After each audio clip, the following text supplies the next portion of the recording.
इच्छा परीक्षा एक प्रकरण है सदगुरु विशाल साहेब के ग्रंथ भवयान का।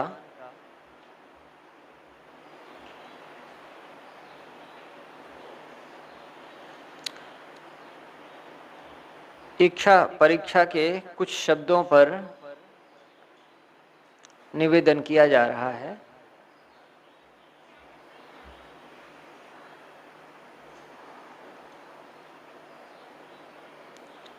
विनय विधान और भक्ति भरण से थोड़ा थोड़ा कहा गया। यह तीसरा प्रसंग है। इसमें मन में जो इच्छाएं उठती हैं, पहले तो आदमी को ये नहीं समझ में आता है कि मन अलग है और हम अलग हैं। आम आदमी ऐसा ही महसूस करता है। मन का मतलब है मैं, मेरा होना।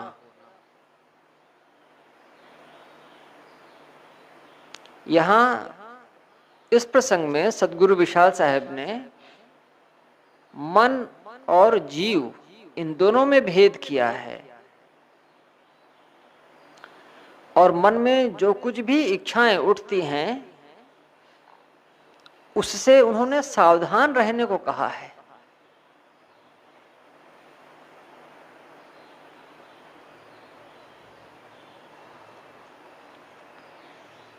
एक सन्यासी हैं,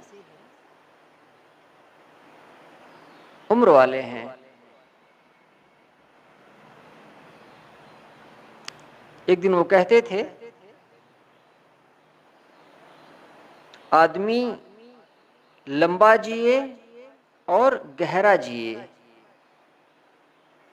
ये कोशिश रहे उसकी। लंबा जिए, जो उसकी अवधि है उतनी अवधि तक जिए। गलत रास्ते पर चलेगा तो अवधि छोटी हो जाती है। तो रास्ता सही चुने ताकि जो उसकी पूरी उम्र है उस तक वो जी सके। सड़क पर गाड़ी चला रहा है, गलत ढंग से गाड़ी चला रहा है, तेज चला रहा है, अनियंत्रित चला रहा है, तो बहुत संभावनाएं हैं एक्सीडेंट होने की। चलना ही है, मजबूरी है चलने की, तो संभाल करके चले। वैसे ही जीवन को संभाल करके जिए ताकि अपनी पूरी उम्र जी सके। और दूसरी बात वो कहे, गहरा जिए। सिर्फ लंबा जीने से काम नहीं बनेगा, कुछ उसके अनुभव हों। इतने दिन जिए तो कैसे जिए, क्या किया। मन की परतों को जितना खोलेंगे जीवन उतना अपने आप को प्रकट करेगा।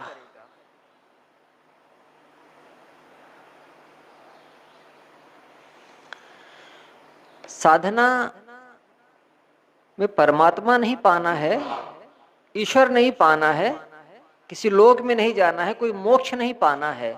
पाने जैसा कोई भाव नहीं है।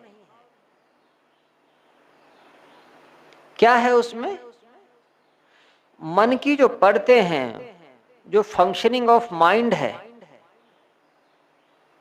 जो ब्रेन की जो फंक्शनिंग है, बस उसको समझते जाना है और जीवन अपने आप को खोलते चला जाएगा। पाने और खोने का और कोई भाव नहीं है। ये तो शब्द हैं जो कि कहे जाते हैं कि मोक्ष पाना है, कल्याण पाना है। कुछ पाना खोना नहीं है।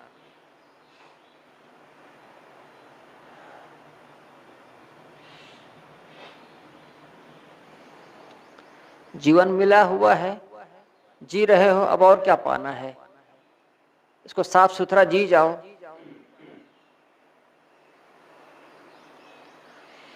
विशाल देव का पूरा जीवन मन की परीक्षा करने में बीता है। मन में उठने वाली इच्छाओं पर उसमें विवेचन किया गया है।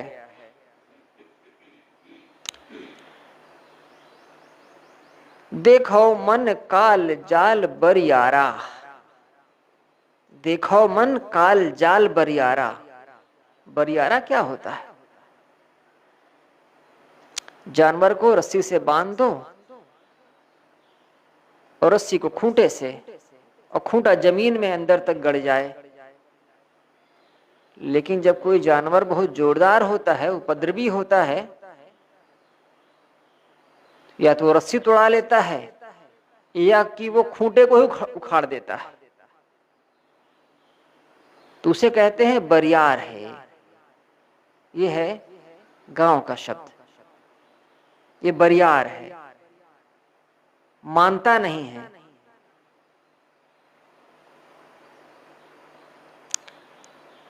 इसीलिए कहीं कहीं जानवरों को दो रस्सी से बांधा जाता है, दो खूंटों से, एक दाईं तरफ बांध देंगे और एक बाईं तरफ बांध देंगे। एक उखड़ जाए तो कम से कम दूसरा बचा रहे। देखो मन काल जाल बरियारा, देखो जरा ये जो मन काल है, इसका बड़ा भयंकर जाल है। देखो देखो, सावधान हो जाओ।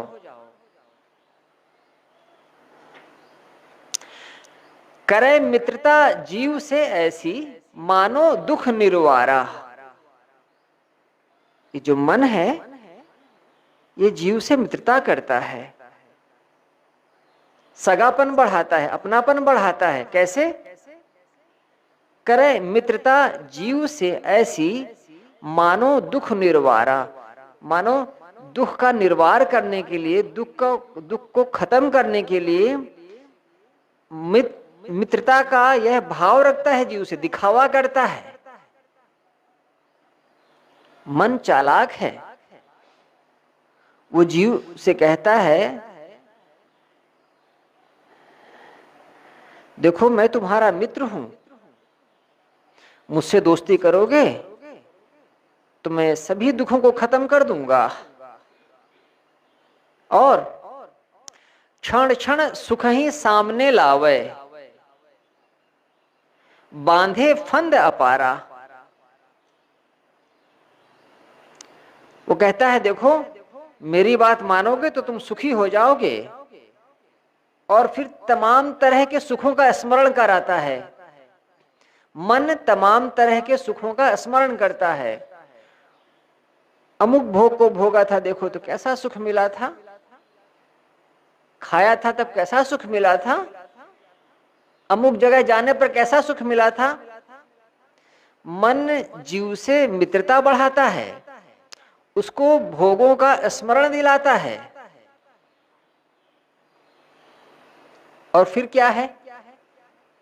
बांधे फंद अपारा। मन में भोगों का स्मरण होना, उनमें सुख मानना, मानो बस तुमने अपने फंदे बढ़ा लिए, बंधने की तुमने पूरी तैयारी कर ली है अपनी।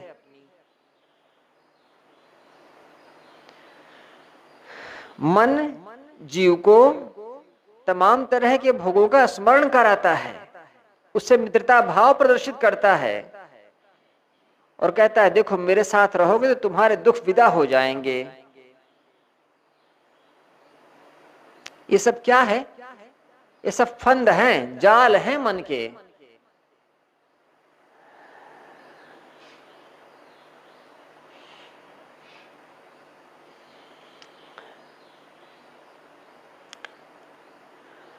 एक कहीं कहानी पढ़ा था, बहुत छोटी सी कहानी है।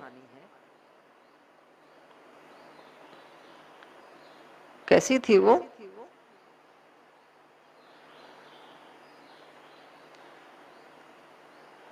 शैतान के मन में आया कि वो आदमी को लड़ाए। शैतान का मतलब होता है मुसलमानों के यहाँ, ईसाइयों के यहाँ शैतान एक देवता जैसा ही माना गया है, वह भी उतना ही शक्तिशाली होता है जितना कि देव। बस वो नकारात्मक होता है, इसलिए वो शैतान है। तो शैतान के मन में आया ये सब पृथ्वी पर इतना सुख है, ये अच्छा नहीं है। अगर सब सुखी हो जाएंगे तो शैतान का क्या काम। तो उसने सोचा कि आदमी को लड़ा दिया जाए। तो एक सच था, उस सच का दो हिस्सा कर दिया गया। आधे सच को लेकर के हिंदू लड़ रहे हैं और आधे सच को लेकर के मुसलमान लड़ रहे हैं। वाक्य पूरा है,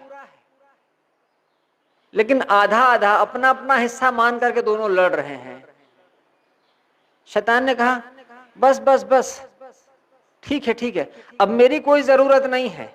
ये आपस में धर्म को लेकर लड़ रहे हैं ना, बस हो गया, मेरा काम पूरा है, मुझे लड़ाने की जरूरत नहीं, मुझे कुछ करना नहीं है, ये अपने में लड़ रहे हैं।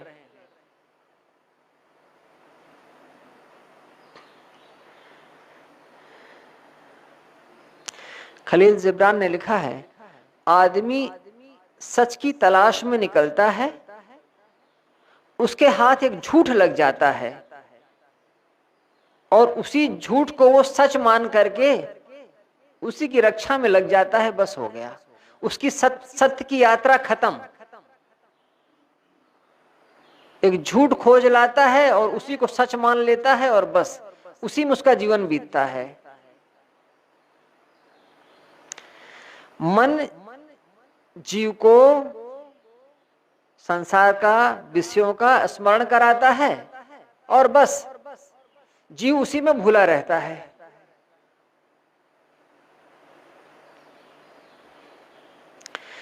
चेतन काज में आलस लावे। चेतन काज, जो चेतन के काम है, जो जीव के काम हैं,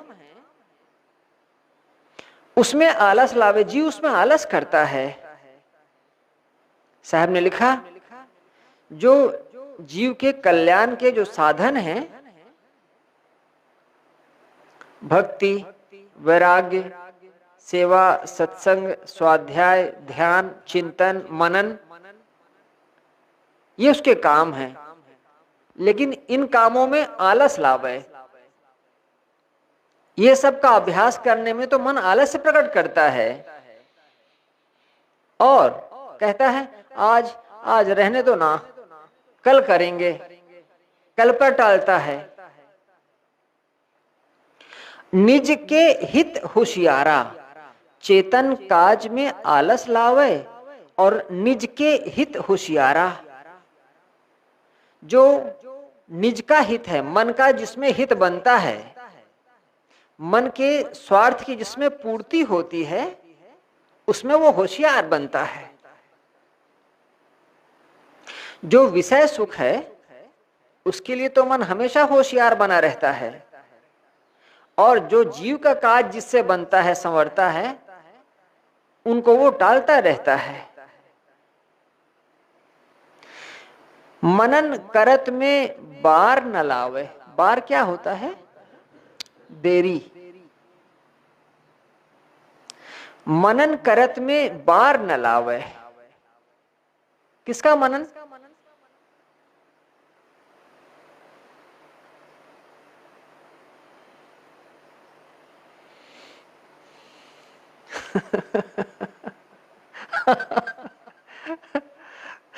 क्या बात है। आज अकेले ही पारी खिली जा रही है।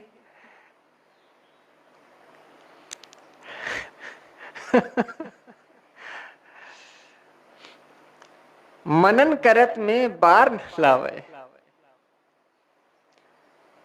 सांसारिकता का मनन करने में मन जरा भी देर नहीं करता है। विषयों की याद करने में जरा भी देरी नहीं करता है। करत क्रिया नहीं हारा, और अगर उसको करने को मिल जाए तो उसमें भी हार नहीं मानता है। लगातार वो मनन करता रहता है, विषयों का चिंतन उनको उठाता धरता रहता है और उस क्रिया को करने में कभी भी पीछे नहीं हटता है। सांसारिक सुखों को पाने के लिए मन बहुत होशियार है। अगर उस मन को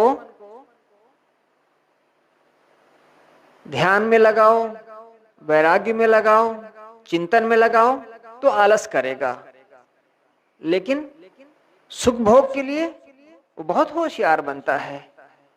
मनन करत में बार न लावे, मनन करने में वो कहीं भी देरी नहीं लगाता है। सांसारिक विषयों का मनन करने में करत क्रिया नहीं हारा, और क्रिया करने में भी वो पीछे नहीं हटता है। रहत छिपाए सदा निज हित को। देखिए कैसे है ये वाक्य। विशाल देव के जो वचन हैं उसमें एक तरह की निरस्ता आ जाती है। क्यों निरस्ता आ जाती है? क्योंकि वो कोई कहानी किस्सा नहीं कहते हैं। जैसे कोई प्रयोगशाला में प्रयोग करता है ना वैज्ञानिक, वैसे ही विशाल देव ने जीवन में कुछ प्रयोग किए थे। उन प्रयोगों को उन्होंने जैसा समझा, जैसी उनकी भाषा है, जैसी भाषा की क्षमता है, उन्होंने उसको कह दिया, लिख दिया। इसलिए उसमें कोई मनोरंजन की बहुत गुंजाइश नहीं होती थी। इसलिए प्रेम साहब जी ने जब विशाल वचनामृत की टीका की तो उसमें उन्होंने बहुत सारी कहानियां लिखी, बना बना कर कहानियां लिखते गए। मैं उन कहानियों को पढ़ता था तो पाता था कि बड़ी साधारण कहानियां हैं। जैसे कोई बच्चे को रिझाने के लिए कहानी कह देता ना, सुलाने के लिए माता लोरी, उस लोरी का कोई सिर पैर नहीं होता है, बस बच्चे को हूं हूं हूं करवाना है, बस सुलाना है। वैसे उन्होंने कहानियां कही, पर बहुत सारी कहानियां कही हैं। और विशाल देव दूसरे तरीके के थे, तो उनके कहने में कहीं कहीं एक रस होना, उनका लोगों को नीरस होना लग सकता है।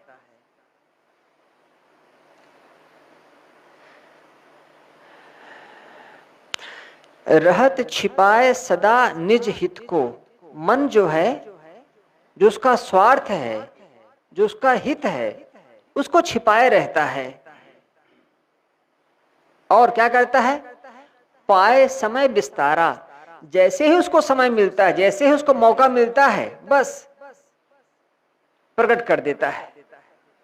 पहले तो छिपाए रखेगा मन, कुछ बोलेगा नहीं, बताएगा नहीं, जीव को आगे आगे किए रहेगा, और फिर जैसे ही मौका लगा बस वो घात कर देता है।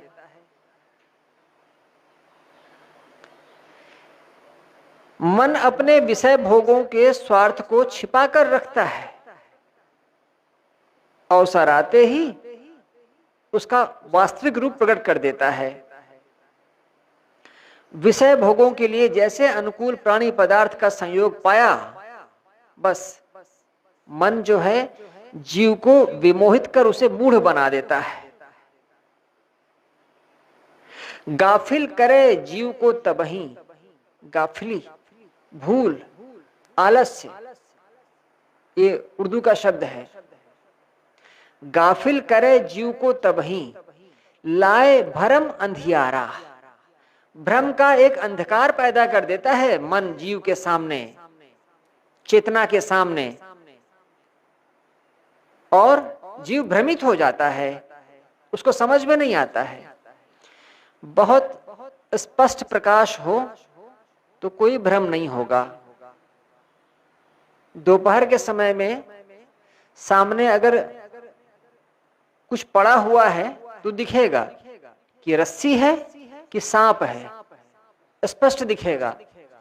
लेकिन अगर शाम का धुंधल का है, सूरज छिप चुका है, पूरी तरीके से नहीं छिपा है अभी, तो दूर पड़ी हुई कोई वस्तु देखने में वो सांप जैसी लगेगी, भले वो रस्सी हो।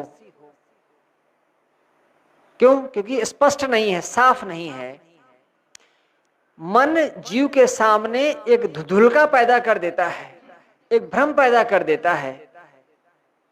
तो जीव क्या करता है, उसको समझ नहीं आता है कि क्या करूं, और मन अपने मन का करा लेता है, बस हो गया।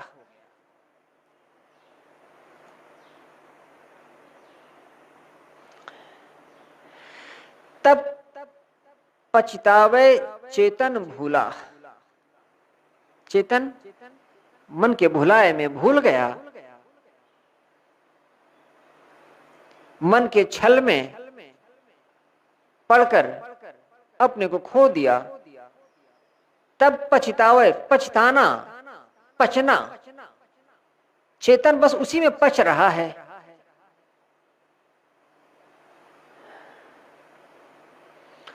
किताबे मिर्दाद, मिखाइल नईमी एक लेखक हुए हैं,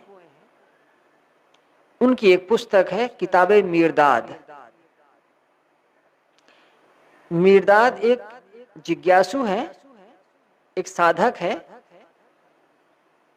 वो अपना गांव छोड़ करके, अपना घर छोड़ करके किसी गुरु के पास जाने के लिए चल देता है। और किताबे मिर्दाद में मिर्दाद की ये जो आध्यात्मिक यात्रा है, इसका पूरा चित्रण है। तो गुरु से मिलने के लिए जाता है। कहाँ जाए, तो एक पहाड़ पर वो चढ़ता रहता है, जहां पर एक आश्रम बना हुआ है। बस उसी आश्रम में जाने के लिए वह पहाड़ पर चढ़ते हुए जाता है। इस प्रक्रिया में उसके कपड़े फट जाते हैं, उसके जूते टूट जाते हैं, वह जो रोटी लेकर के चलता है वो रोटियां खत्म हो जाती हैं। एक लकड़ी का सहारा लेकर के वह ऊपर चढ़ता है, वह लकड़ी भी उससे छीन ली जाती है। बहुत सारे कष्ट सह करके जब वो पहुंचता है उस आश्रम में, तो देखता है कि वहां सिर्फ उसका महंत भर रहता है, अकेला महंत, और एक बड़ा सा वो मठ। वो रात भर वहां रुकना चाहता है ताकि और आगे जा सके। मठ का महंत होशियार है, वो समझ जाता है कि ये जिज्ञासु है, ये साधक है, इसको मैं यहां रखूंगा तो मेरा नुकसान होगा। कहता आगे बढ़ो, आगे बढ़ो, यहां रुकने की व्यवस्था नहीं है, आगे बढ़ो।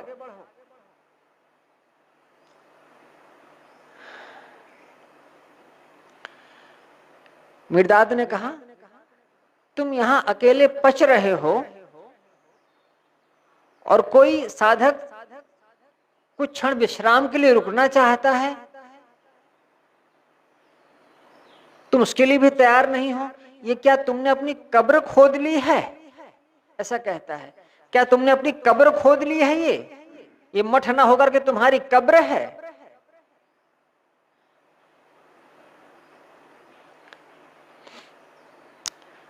मन के बहकावे में चेतन जीव भूलकर मन के साथ लग जाता है और तब पछतावे, वो पछता है। बस मित्र के छल से हारा। मन को जीव ने अपना मित्र समझा था और वह मन उसके साथ छल करा, छल करके उसको हराया।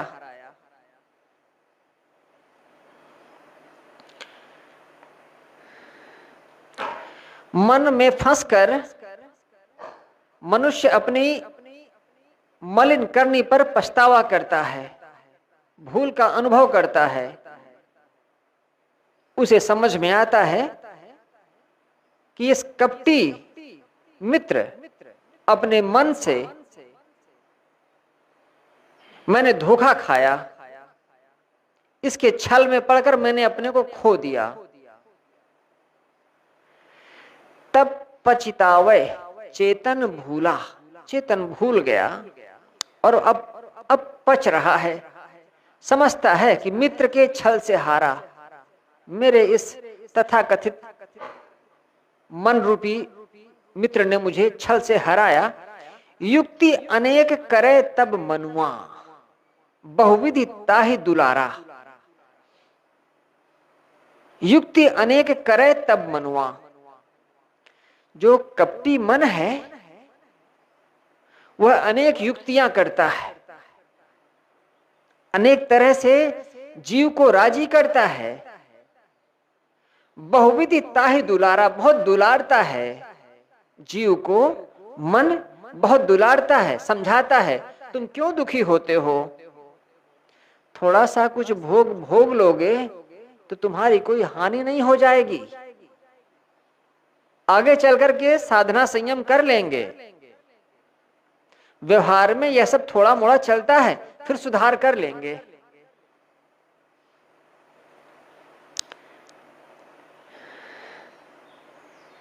विशाल देव के जो वचन हैं वो साधक के मन की दशा को उजागर करते हैं।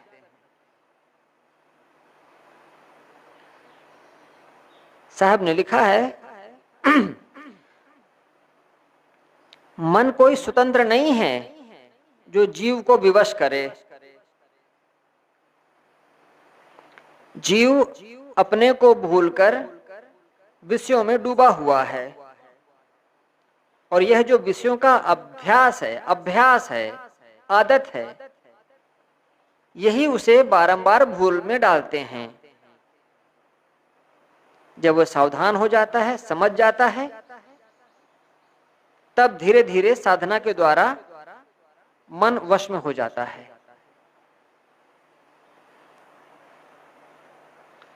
शब्द 2, सजग रहो अपने मन के बीच। मन के बीच, जैसे समुद्र में कोई किश्ती जाए, समुद्र में कोई नाव जाए और तट से दूर होती जाए और बहुत दूर हो, बीच में पहुंच जाए, तब जो नाव पर सवार है उसको भय होगा, भयावह स्थिति है, क्योंकि अब वो समुद्र के बीच में आ गया है और चारों तरफ नीला जल, काला जल, पृथ्वी कहीं दिखती नहीं है और लहरें उठती हैं, और उसे लगता है कि मेरी छोटी सी नैया कब समुद्र में समा जाए, और वो तैर कर दूर भी नहीं जा पाएगा। सजग रहो अपने मन के बीच, यही है मन के बीच में सजग रहना।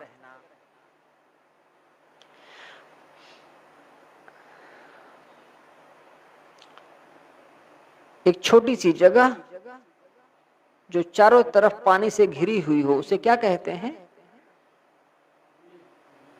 द्वीप, आइलैंड। बीच में जमीन है और चारों तरफ वो पानी से घिरी हुई है, उसे कहते हैं द्वीप। और कोई जगह हो जो पानी से 3 तरफ से घिरी हो, उसे क्या कहते हैं? प्रायद्वीप। सिर्फ एक ही रास्ता है, एक रास्ता है तो वहां से जा सकते हो, 3 तरफ से पानी है, चौथी तरफ से जा सकते हो। जैसे हिंदुस्तान है, पानी से घिरा हुआ है, दक्षिण से भी घिरा है, पूरब से भी घिरा है और पश्चिम से भी घिरा है। जो उत्तर दिशा है उधर पहाड़ है, 3 तरफ से हमला नहीं होगा क्योंकि उधर समुद्र है। हमला किधर से होगा? जिधर पहाड़ है, वो प्रायद्वीप है। मन जीव को कैसे घेरता है? प्रायद्वीप से नहीं घेरता, द्वीप, चारों तरफ से घेरता है। मन की मान्यताएं, मन की अहंता ममता, मन का विषय भोग, और अगर धर्म कर्म में भी लग जाए तो भगवान भवानी। मन जीव को चारों तरफ से घेरता है।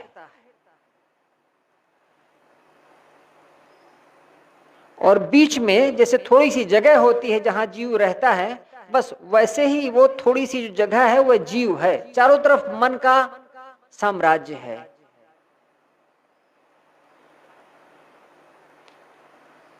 सजग रहो अपने मन के बीच। मन ने ऐ जीव तुम्हें चारों तरफ से घेर रखा है। एक तो सांसारिक मान्यताएं हैं तमाम सारी, फिर मन के विकार हैं, रोग हैं, फिर धर्म कर्म की मान्यताएं हैं। कोई रास्ता जीव के लिए दिखता नहीं है।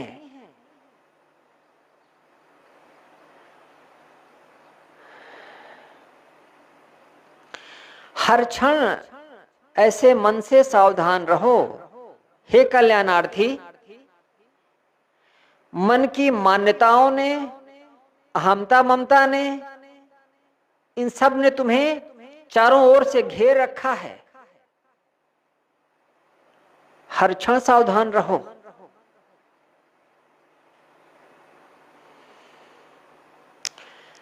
जैसे कोई आदमी यात्रा पर निकले और शत्रुओं से घिरा हो,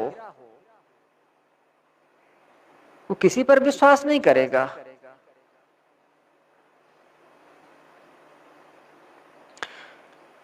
अगर इस होश में, इस सावधानी से अगर कोई साधक साधना पथ पर चले तो देखो कैसे जीता है।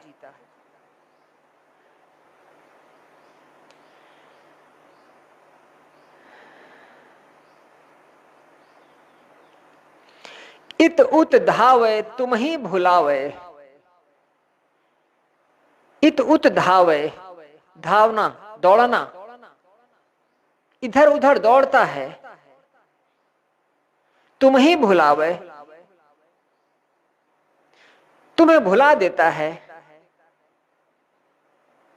ये जो मन है, ये नाना मान्यताओं में, कर्मकांड में, व्यवहारिकता में, सांसारिकता में तुम्हें दौड़ाए रखता है।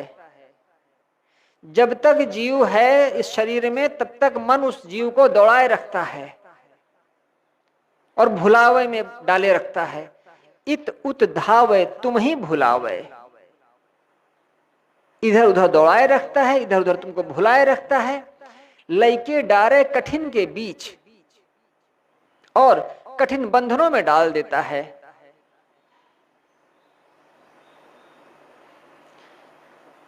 दैव विश्वास दगा करी जावे। जैसे कोई किसी को विश्वास दिलाए और बाद में उससे दगा कर जाए।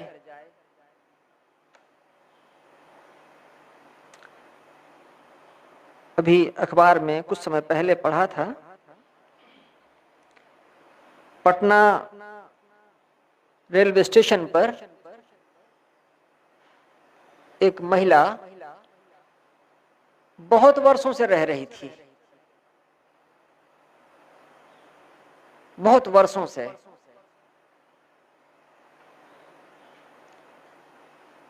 वहीं पर वो मरी हुई पाई गई।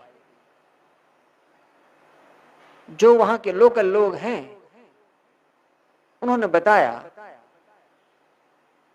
बहुत बरस पहले एक स्त्री अपने संदूक लेकर के, अपना सामान लेकर के आई थी।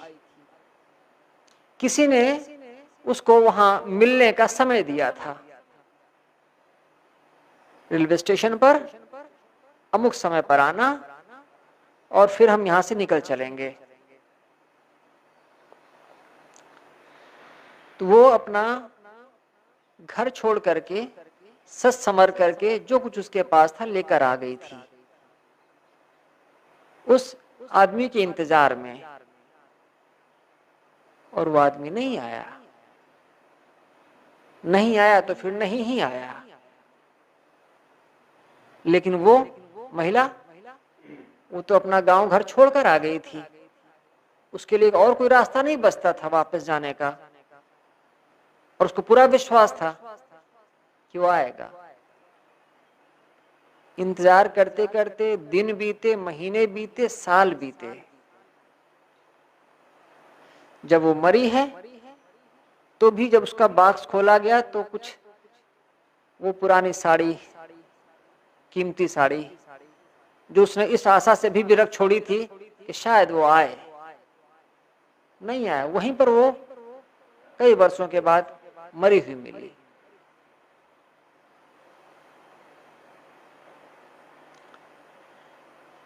विश्वास किया और दूसरे ने दगाबाजी की। जीव मन के विश्वास से चलता है और मन दगा करी जावे, दैव विश्वास दगा करी जावे। जीव न जाने नीच, जीव नहीं जानता है कि मन कितना नीच है।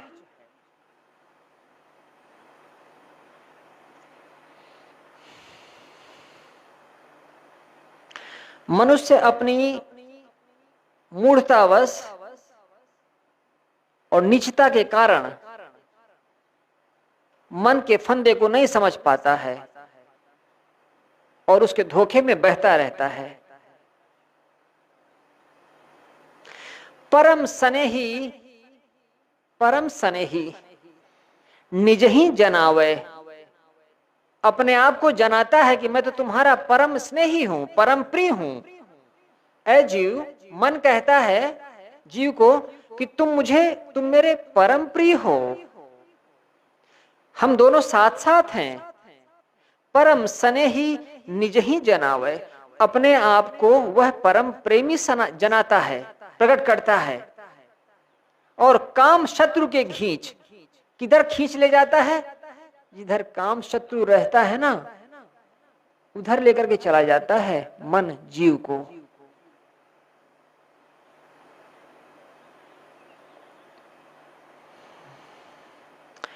मन अपने को जीव का परम मित्र प्रदर्शित करता है, लेकिन काम दुश्मनी का करता है, उसका आध्यात्मिक गला काटता है। वो एक कहावत है ना, आपके जैसे दोस्त हों तो फिर दुश्मन की कोई जरूरत नहीं। अगर दोस्त ही दुश्मन जैसा हो जाए तो फिर अलग से दुश्मन की क्या जरूरत। जो मन है वही सांप जैसा है और उसको हमने अपनी जेब में रखा हुआ है। एक संत बताते थे, एक आदमी था, थोड़ा नशेड़ी प्रवृत्ति का था, नशा करता था। नशे वाला आदमी तो क्या कर जाए, तो सांप मिला, जहरीला सांप, उसी को जेब में रख लिया करता था, जेब में भरे रहे और नशे में रहता था। जब कोई मिले तो उसको दिखा दे, खोल कर देखो क्या है, तो जो देखे वो तो उससे 4 हाथ दूर हो जाए। अब वो तो नशे में रहा करे। अब सांप तो सांप, उसको क्या पता कि मेरा मित्र है कि दोस्त है या दुश्मन है।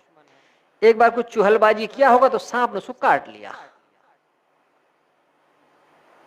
अब इतना गुस्सा आया सांप से, तुझे मैं अपनी जेब में रखता हूं और तू मुझे काट लिया। उसको पकड़ा, उसका फन और जमीन पर रगड़ दिया। तो सांप तो मर गया, लेकिन काट चुका था, वो भी मर गया। हर एक के पास एक जहरीला सांप है।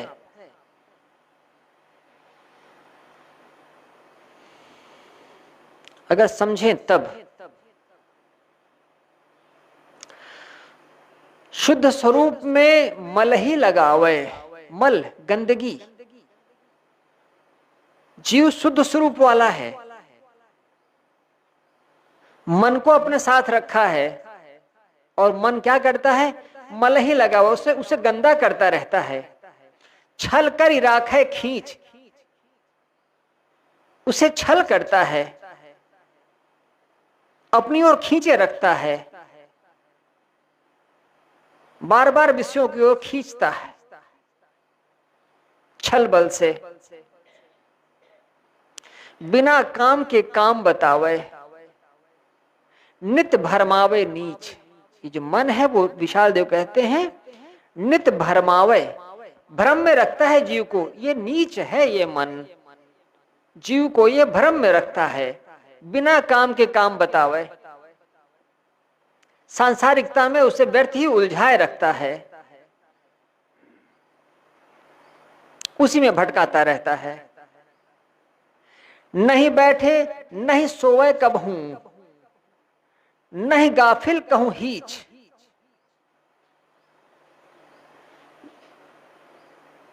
बुद्ध ने कहा है ना, मनोपुबंगमा धम्मा मनोसेठा मनोमया।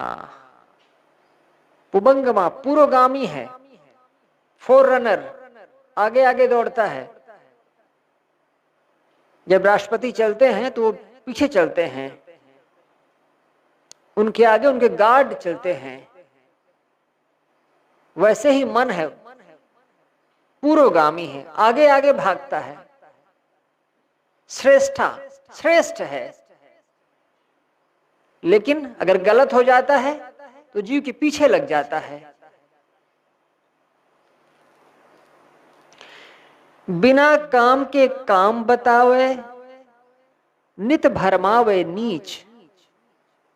और नहीं बैठे नहीं सोए कब हूं, मन कभी बैठता नहीं और कभी सोता नहीं, कभी विश्राम नहीं करता। ये नहीं गाफिल कहूं हीच, ये कभी गाफिल नहीं होता, हमेशा सजग, हमेशा होशियार रहता है भोगों के प्रति।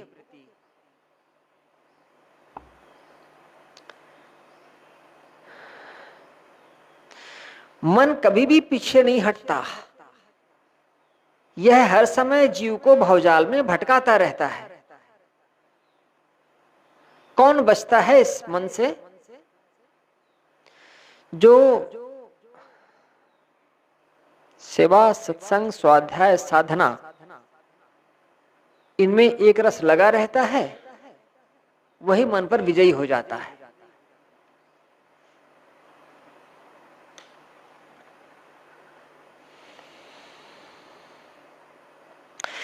लगाए सुखबाजी खेले मन खेल, लगाए सुखबाजी, बाजी दांव, जुआ, लॉटरी,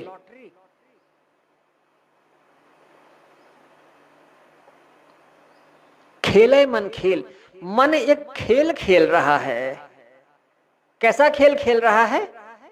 लगाए सुख बाजी, ये सुख की बाजी लगाता है। एक जुआ चल रहा है, एक तरफ मन है और दूसरी तरफ जीव है, दो खेलने वाले हैं। मन कहता है जीव से, आओ एक एक बाजी हो जाए, तुम जीत जाओगे, सुखी हो जाओगे। बस जीव जो है अपने मित्र की कारस्तानी को समझ नहीं पाता और लग जाता है जुआ खेलने में। सोचता है कि सुख की बाजी है, जीतूंगा तो सुख मिलेगा। किस्म किस्म के खेल रचे तहां, एक से एक नबेल। सुख की बाजी खिलाने के लिए मन नए नए खेल रचता है, एक से एक नबेल, नए नवेले, नए नए खेल रचता है। बचपने के खेल अलग होते हैं, कुमार अवस्था के खेल अलग होते हैं,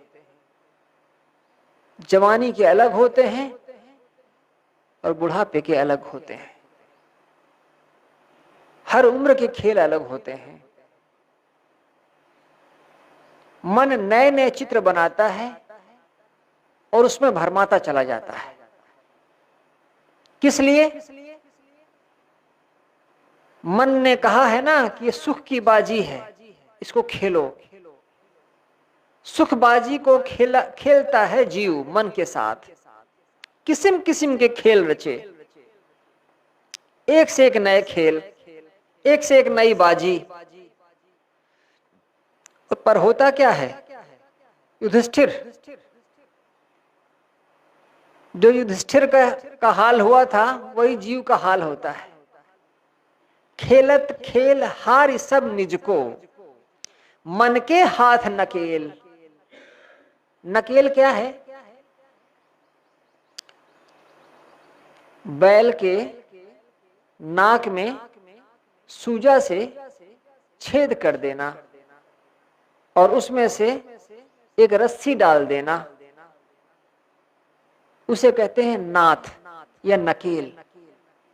अब उसकी नाक में नकेल है और जब कोई उस बैल को चलाता है और रोकना होता है तो बस नकेल को खींचता है, उसकी नाक में दर्द शुरू हो जाता है, वो वहीं पर ठहर जाता है। यही है नकेल। किसी भी जानवर को वश में करना होता है, बस नकेल डाल दो, बस हो गया, और पकड़ लो, इधर उधर नहीं हिल पाएगा। मन जीव की नाक में नकेल डाल दिया है और उसकी जो रस्सी है वो मन के हाथ में है।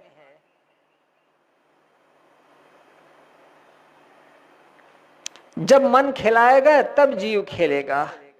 और अंतिम रिजल्ट क्या है? अंतिम रिजल्ट मन के पक्ष में ही है। तो खेलता क्यों है? क्योंकि मन राजा बना हुआ है, वो उसको खिला रहा है, तो जीव खेल रहा है। हारना तय है। जुआरी रुपया का दांव लगाकर जुआ खेलता है, वैसे मन सुख का दांव लगाकर जीव से जुआ खेलता है। मन जीव को प्रलोभन देता है कि तुम मेरे कहे अनुसार चलो, मेरे कहे अनुसार करो तो तुम्हें सुख मिलेगा। मन एक से एक नए अद्भुत और मोहक खेल रचता है। सब जीव मन के साथ खेल खेलते अपने आप को ही हार जाते हैं और अपनी हाथ मन के और अपनी नकेल मन के हाथों में दे देते हैं।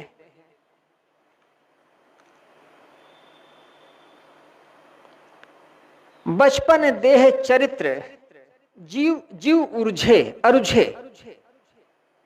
बचपन देह चरित्र जीव अरुझे।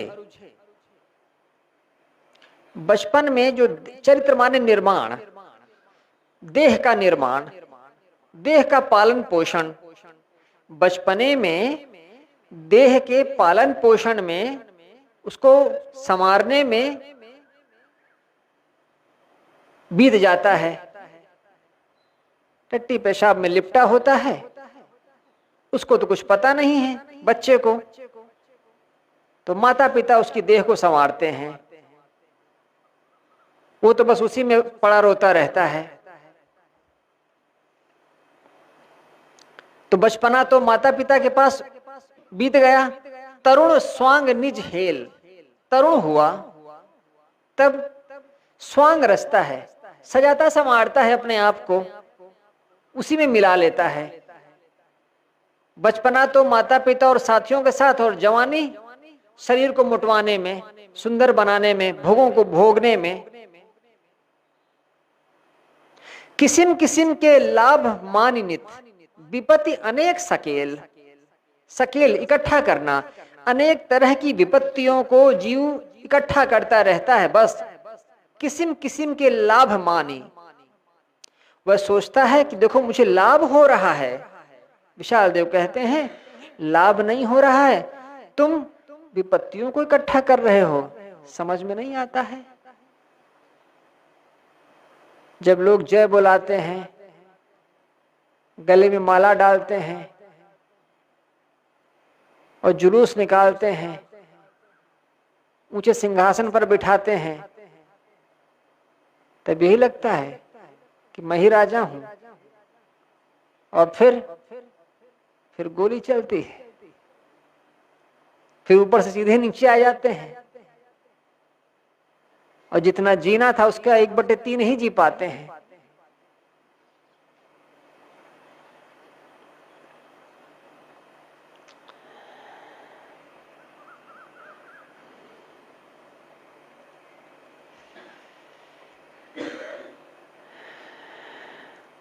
किस्म किस्म के लाभ मानित, तरह तरह के खेल खेलते हैं और उनमें लाभ मानते हैं। लाभ हो रहा है। विशाल देव कहते हैं विपत्ति अनेक सकेल, तुम विपत्तियां सकेल रहे हो, विपत्तियां इकट्ठी कर रहे हो और कुछ नहीं कर रहे। तेहि में जीत लियो मन जीवही, खुद घर दीन्हा ठेल। तेहि में जीत लियो मन जीवही। मन जो है दुनिया भर के लाभ दिखा करके उसको जीत लेता है, जीव को फंसा लेता है।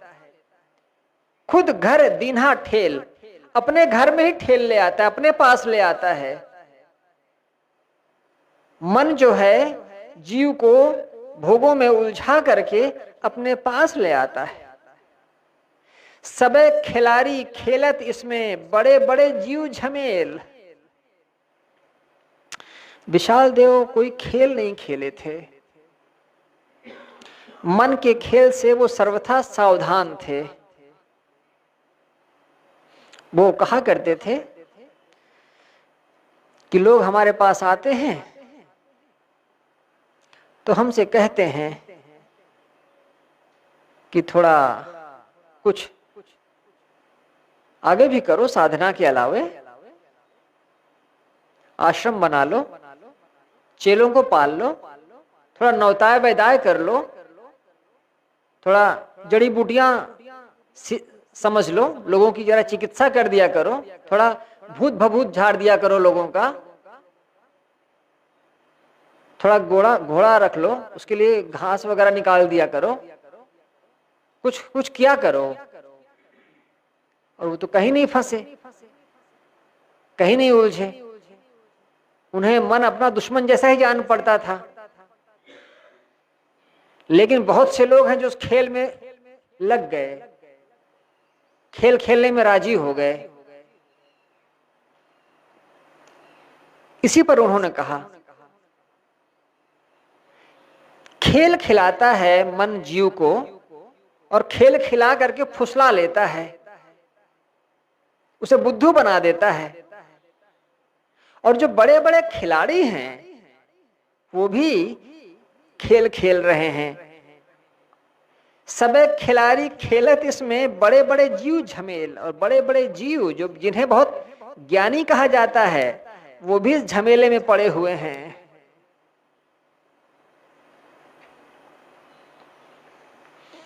बिहार के एक संत थे, श्रद्धानंद नाम था, श्रद्धानंद दूसरे थे, श्रद्धानंद आर्य समाजी थे, साधु थे, साधुता छोड़ करके राजनीति में चले गए थे। राहुल संकृत्यान साधु हो गए थे, साधुता छोड़ करके फिर राजनीति में चले गए थे। बिहार के एक साधु थे, किसान आंदोलन से जुड़े हुए थे, साधुता छोड़ करके, सन्यास छोड़ करके किसान आंदोलन में लग गए, किसानों के साथ, फिर राजनीति में चले आए। बहुत पहले की बात है, लोगों के लिए किया था, अपने लिए नहीं। और फिर किसी ने उनको गोली मार दी, जवानी में ही मर गए। विशाल देव ने तो पूरा वो दौर देखा था, इंडिपेंडेंस मूवमेंट जो हिंदुस्तान में चल रहा था उसके वो साक्षी थे। उनका जो समय है 1885 से लेकर के 1977 तक है। तो उन्होंने पहले का भी दृश्य देखा था, कैसे कैसे लोग लगे हुए हैं स्वतंत्रता आंदोलन में, और अंतिम में भी देखा था, इमरजेंसी को भी देखा था। लेकिन वो मैं उनकी पुस्तकें पढ़ता हूं तो थोड़ा सा ढूंढा करता हूं कि थोड़ी इतिहास की कहीं चर्चा है, कहीं उन्होंने कहा है। कुछ नहीं कहा, एकदम मौन। मानो संसार उनके लिए है ही नहीं, उजड़ा हुआ है, कहीं कोई चर्चा नहीं। आज्ञा साहब ने लिखा है उनके शिष्य के बारे में, क्या नाम था, शायद नित्या साहब थे या कौन साहब थे। सत्संग हुआ करता था तो पुलिस वाले लगा करते थे। सत्संग में अंग्रेज जो है अपने कुछ मुखबिर छोड़ देते थे कि देखो ये 4 6 10 लोग बैठते हैं, क्या बातें करते हैं, कहीं हम लोगों के विरोध में तो बातें नहीं करते हैं। तो वो गांव में गए हुए हैं कुछ बोलने के लिए, तो अंग्रेजों का एक एजेंट आता है, उनसे कुछ कहता है कि महात्मा गांधी तो ऐसे हैं, माने प्रशंसा करता है, महात्मा गांधी की प्रशंसा करता है। तो उस साहब ने कहा होंगे, हमको तो पता नहीं। वो चाहता था कि मैं प्रशंसा करूं तो ये भी कुछ प्रशंसा में कहेंगे तो इसका मन मिल जाएगा, मैं समझ जाऊंगा कि ये कैसा है। तो वो जो है सावधान हो गए। उन्होंने कहा होंगे, हमको तो कोई मतलब नहीं है। अच्छा जाओ। बाद में उन्होंने कहा कि अमुक जगह अमुक आदमी हमसे ऐसा कहता था कि महात्मा गांधी ऐसे हैं। मैं कहा होंगे जैसे होंगे, हमसे तो कोई मतलब नहीं। तो जब गुरु इतना सावधान रहा कि कहीं कोई जिक्र नहीं किया, कहीं उलझे नहीं, कहीं कोई चर्चा नहीं, शिष्य भी वैसे थे, कुछ नहीं मिलता है उनकी वाणी में। जो आदमी मन के साथ इतना सावधान रहा उसको मन दुश्मन जैसा जान पड़ता है। देख लालच तह उपजय, खेलत बरबस पेल। घुस करके खेलता है आदमी जबरदस्ती, क्यों?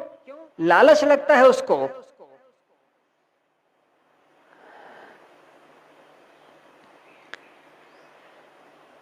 मन की मान्यता कि माया जाल को देख करके उसमें लालच पैदा होता है और लोग उसमें बलपूर्वक सोचते हैं हम कहीं पीछे न रह जाएं, हम हार न जाएं, हमें ना मिले, वो भी घुसकर खेलते हैं। और होता क्या है? वृद्धापन मन चित्र रचा जो, अभी वो खेलने की तैयारी में ही है कि वृद्धापन आ गया, अभी खेल भी नहीं पाए थे, अभी मन भरा ही नहीं, और वृद्धापन मन चित्र रचा जो, बस वृद्ध बुढ़ापे का चित्र सामने आ गया। देखो दांव मोह मन मेल, अब मन जो है मोही हो गया है।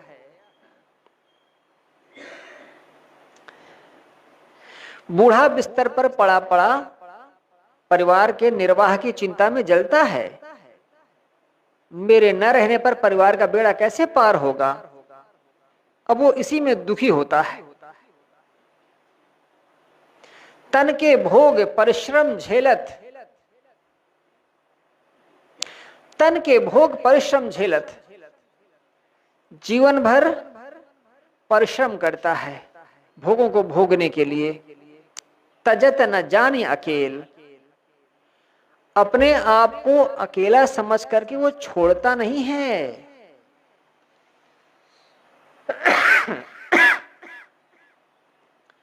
भोगों को न भोगूं, भोगों से अलग हो जाऊं, ऐसा वो समझता नहीं है, छोड़ता नहीं है। बूढ़ा भले हो गया है।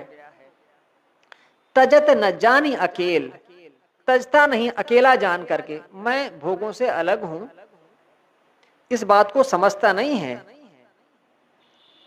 भोगों में उसका मन एकदम मिल गया है जीव का, बूढ़ा हो गया है, मरने की कगार पर है, लेकिन अलग नहीं हो पा रहा है।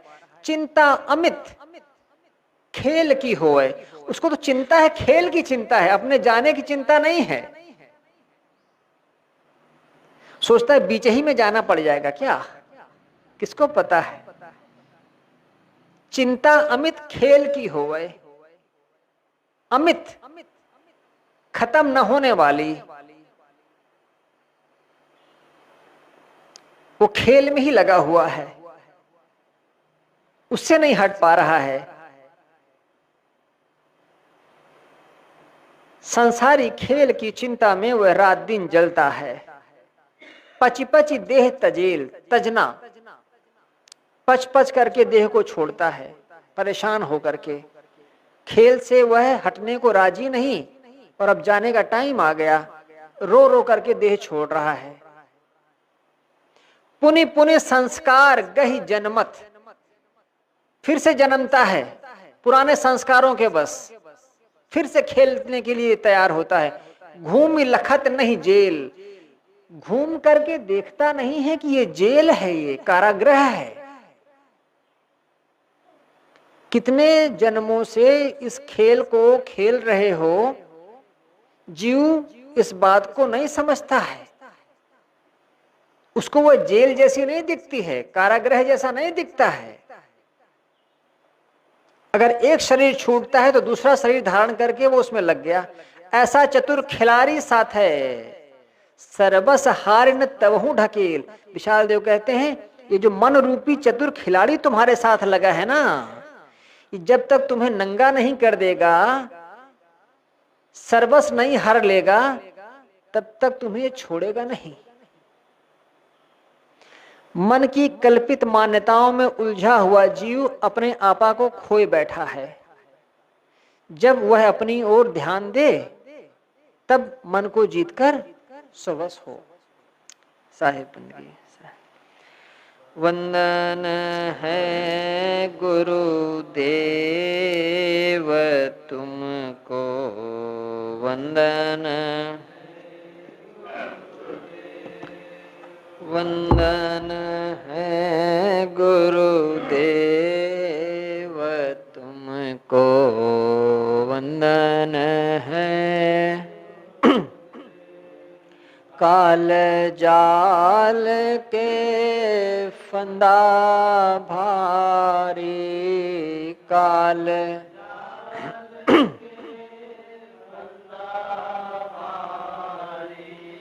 परख लखायो भेव तुमको, परख लखायो भेव।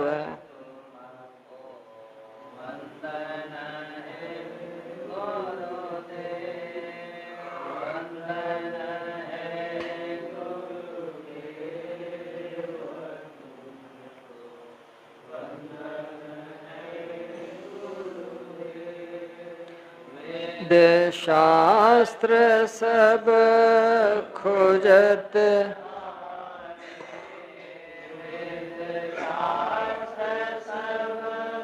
खोजत हारे, मर्म न जानत केव तुमको, मर्म न जानत केव। वंदन है गुरुदेव, वंदन है गुरुदेव तुम, वंदन है गुरुदेव।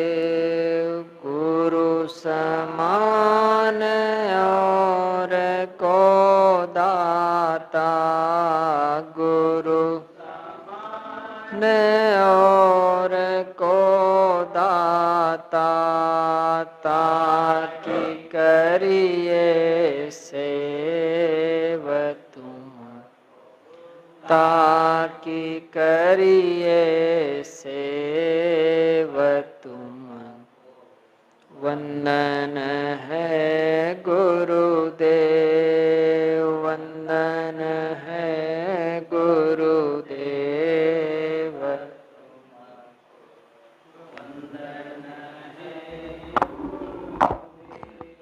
साहिब कबीर अभय पद दाता, साहिब अभय पद दाता, पूरन परख समेव,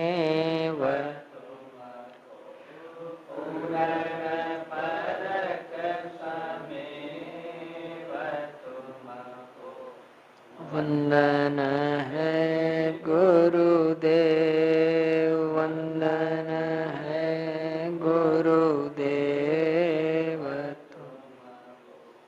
वंदन है साहेब बंदगी, साहेब बंदगी, साहेब